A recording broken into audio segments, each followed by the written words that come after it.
Now, the product of electrolysis at the cathode and the anode can be established through the law of Faraday, and that is Faraday's first law of electrolysis.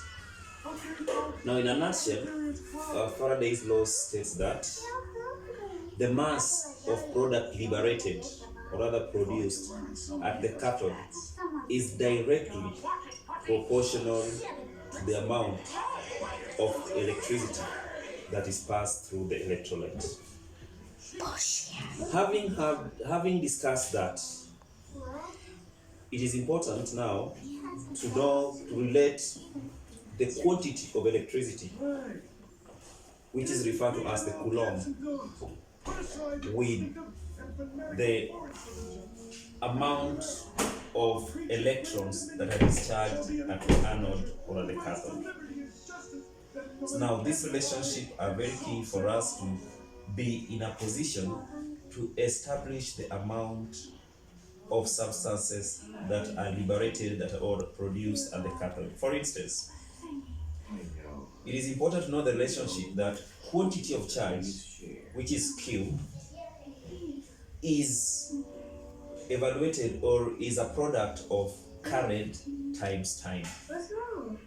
Now, to establish the amount of current, the amount of substances that are liberated at the cathode, then we must relate a constant with the amount of charge, that is quantity of electricity, which is referred to as coulomb. Now, the constant is referred to as Faraday's constant, and 1 Faraday is equivalent to 9,650 coulombs of electricity.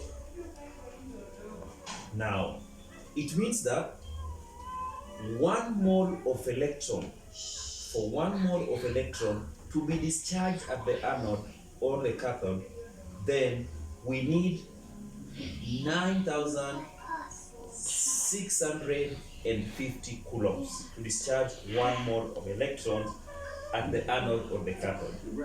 Depending with the nature of a metal, certain metals are divalent, certain metals are monovalent. For example, let's consider aluminium. Aluminium is a trivalent metal. Aluminium is a trivalent metal.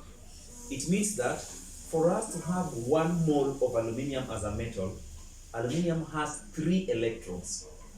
So we'll have to multiply 3 times 9,650 coulombs, and that product will give us 1 mole of aluminium metal to be discharged at the cathode. So what are we discussing, or what do we mean?